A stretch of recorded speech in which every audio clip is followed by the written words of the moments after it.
یہ معاملہ مجھے پہلے لگتا کہ سوشل میڈیا تک رہے گا اور اس سے اوپر شاید نہیں جائے گا یا چھوٹا موٹا امپیکٹ ہوگا اور وہ کوئی فرق ڈالے گا نہیں، مگر اس کا دائرہ کار وسیع ہوا اور اتنا وسیع ہوا کہ اس وقت کچھ ریٹائر فوجیوں کی تنظیمیں، وہ جو تنظیم ہے اس کے عہدے داران وہ اس کی بات کر رہے ہیں، یا ملٹری اسٹیبلشمنٹ کے جو حمایتی لوگ ہیں وہ اس کی بات کر رہے ہیں، یا کچھ ایسے ہمارے صحافی دوست ہیں، سینئر صحافی ہیں ایون، وہ یہ بات کر رہے ہیں جو یہ کہہ رہے ہیں کہ یہ بڑی زیادتی ہے۔ اچھا، یہاں پہ موقف یہ دیا جا رہا ہے کہ یہ شہداء کے خاندانوں کو سپورٹ ملتی ہے جناب ان کاروباروں سے، اور لہذا ان مصنوعات کا بائیکاٹ نہ کیا جائے۔ دوسری جانب سے یہ موقف اختیار کیا جا رہا ہے کہ دنیا کا کوئی ایسی فوج نہیں ہے جو کاروبار کرتی ہو، تو پاکستان میں فوج جو ہے وہ کاروبار کیوں کرتی ہے، یہ سوال اٹھایا جا رہا ہے، اور شہداء کی کفالت کی جو ذمہ داری ہے وہ ریاست کی اور حکومت کی ہونی چاہیے، ایسے ادارے نہیں بنانے چاہیے۔ اب یہ دونوں طرف کی ایک معاملہ ہے، لیکن ایک بات تو واضح ہوئی ہے اس ساری ایپیسوڈ سے کہ امپیکٹ آیا ہے۔ اگر امپیکٹ نہ آتا تو اتنے ذمہ داران کی جانب سے رد عمل اس کا بالکل نہ آتا۔ یہ رد عمل بتا رہا ہے کہ اس کا امپیکٹ ہے، لیکن ایک چیز اور بھی اس میں آپ ذرا کلیئر کر دیں کہ پاکستان تحریک انصاف نے اس کمپین کو ابھی تک اون نہیں کیا۔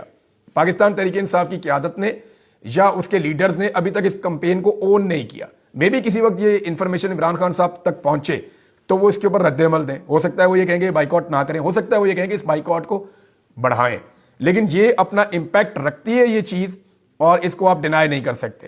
بشرا بی بی کا ایک سٹیٹمنٹ آیا ناظرین، اور یہ امپورٹنٹ سٹیٹمنٹ ہے موجودہ سینیریو میں۔ بشرا بی بی نے کہا کہ مجھے ڈی چوک پر کارکنوں کے ساتھ اکیلا چھوڑ کر تمام سرکردہ رہنما فرار ہو گئے تھے، ان کے خلاف کارروائی ہوگی، میں بھاگنے والی نہیں تھی، میری گاڑی پر سیدھی فائرنگ کی گئی۔ یہ بڑا سیریس ایلیگیشن ہے، یہ بشرا بی بی کہہ رہی ہیں میرے ساتھ صرف کارکن رکے ہوئے تھے۔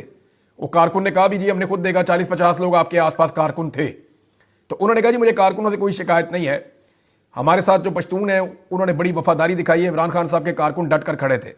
لیکن یہ بات انہوں نے اپنے رہنماؤں کے بارے میں کہی ہے، بظاہر ایسا لگ رہا ہے، اور یہاں پہ اس خبر میں بھی یہی ہے کہ تمام سرکردہ رہنما فرار ہو گئے تھے، اور ڈی چوک احتجاج کے بعد پہلی مرتبہ ان کا موقف سامنے آیا، جس کے مطابق وہ ان پارٹی قائدین سے سخت ناراض ہیں جو ان پر 24 نومبر کے احتجاج سے کارکنوں کو چھوڑ کر بھاگنے کا الزام لگا رہے ہیں۔ انہوں نے اس حوالے سے میڈیا پر بیانات دیے ہیں۔ چارسدہ میں کارکنوں میں چیک تقسیم کرنے کے بعد انہوں نے گفتگو کی اور کہا کہ مجھے ڈی چوک میں اکیلا چھوڑ دیا گیا تھا، پٹھانوں نے ہمیشہ غیرت مندی کا ثبوت دیا ہے۔ خان نے کہا تھا شہداء کے گھر جانا، پارٹی کارکن خان کے نام پر شہید ہوئے ہیں، شہادتوں کی وجہ سے بہت تکلیف میں تھی، سمجھ نہیں آ رہا تھا کہ لوگ جھوٹ کیوں بول رہے تھے، میں بھاگنے والی نہیں ہوں، خان کے لیے نکلنے والوں کو کبھی اکیلا نہیں چھوڑ سکتی تھی، کسی کو نہیں پتا تھا کہ میری گاڑی کون سی ہے۔ ڈی چوک پر رات 12:30 بجے میں اپنی گاڑی میں اکیلی تھی، وہ لوگ ڈی چوک زبردستی خالی کر رہے تھے، میں وہاں سے نہیں ہٹی تھی کیونکہ خان نے ہٹنے کا نہیں کہا تھا، میں نے سب کو کہا تھا کہ مجھے اکیلا نہیں چھوڑنا، لیکن میں وہاں اکیلی تھی اور سب نے مجھے چھوڑ دیا تھا۔ یہ بات ٹھیک ہے، بشرا بیوی کو ایک دفعہ نہیں 2-3 دفعہ اکیلا چھوڑا گیا۔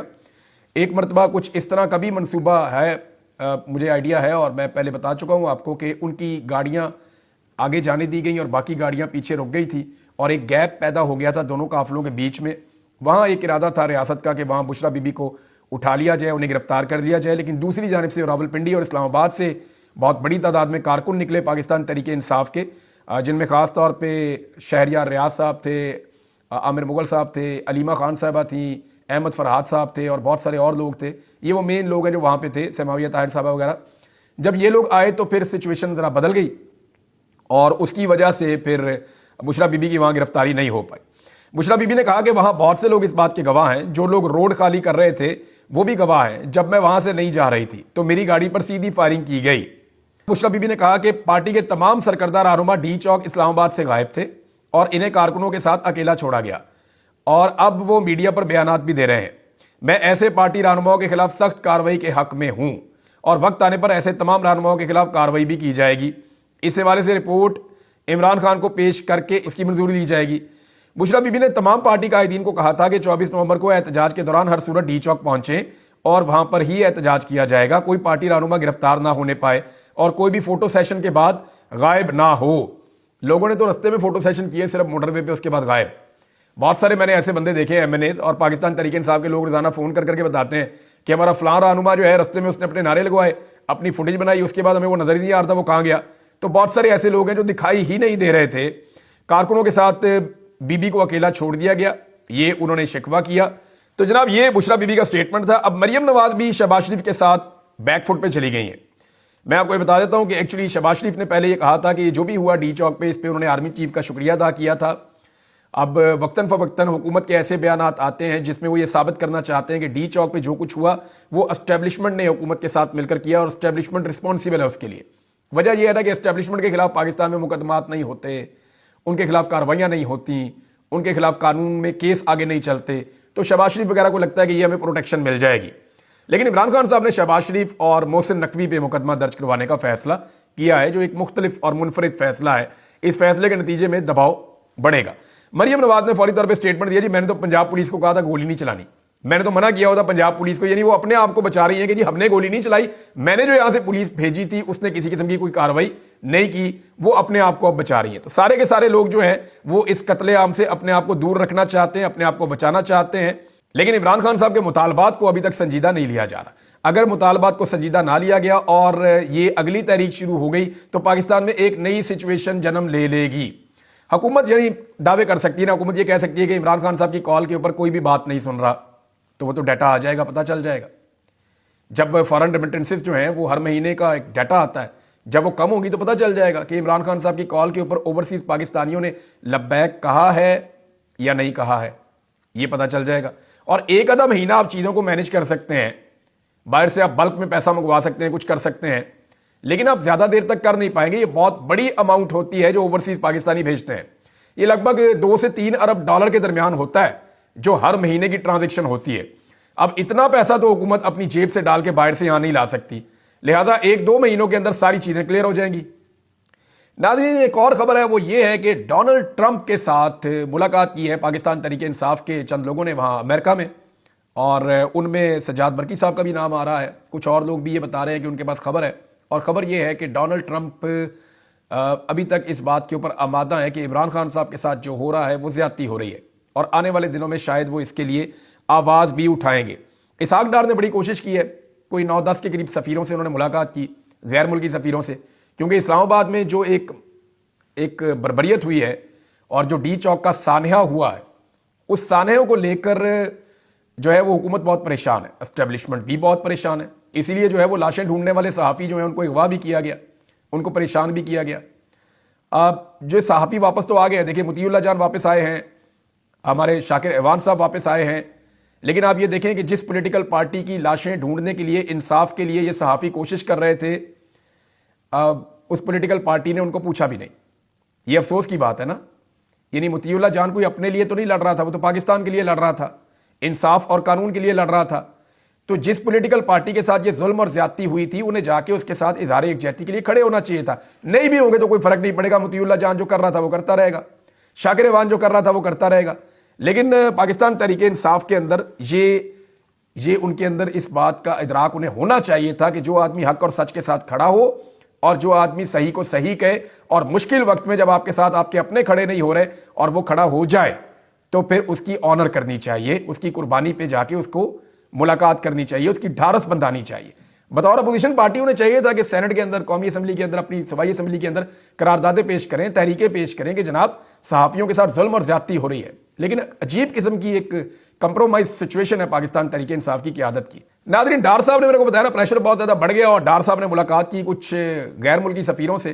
ان سفیروں سے جب کچھ صحافیوں نے رابطہ کیا, نصرت جاوید صاحب بھی ان میں سے ایک ہیں, تو یہ صحافی اب یہ کلیم کر رہے ہیں کہ سفیروں نے بتایا کہ جو کچھ بھی اسحاق ڈار نے ہمیں بتایا اس کے اوپر ہمیں بالکل یقین نہیں آیا.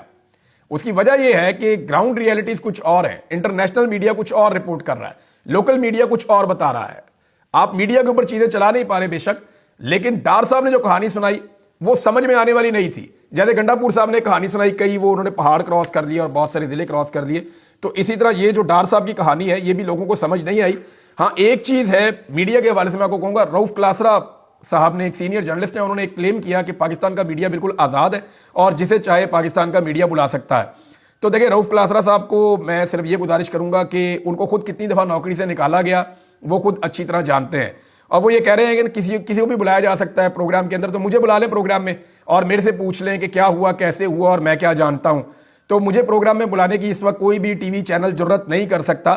عمران خان کا نام نہیں چلا سکتے, عمران خان کی تصویریں نہیں دکھا سکتے, عمران خان صاحب کے پیغامات نہیں سنوا سکتے, ڈی چوک میں کیا ہوا یہ نہیں بتا سکتے, لاپتہ افراد کے حوالے سے کھل کر بات نہیں کر سکتے. تو پاکستان کا میڈیا آزاد نہیں ہے. پاکستان کا میڈیا جو ہے وہ پوری طرح سے جکڑا ہوا ہے اور پوری طرح سے کنٹرولڈ میڈیا ہے. اور یہ کہنا کہ میڈیا آزاد ہے, کسی کو بھی بلایا جا سکتا ہے, تو میں پھر چیلنج کر رہا ہوں پاکستان کے میڈیا کو کہ کوئی بھی مجھے بلا کر میرا انٹرویو کر کے یہ ثابت کرے کہ پاکستان کا میڈیا آزاد ہے. اب تک کے لیے اتنا ہی. اپنا خیال رکھیے گا, اپنے چینل کا بھی. اللہ حافظ.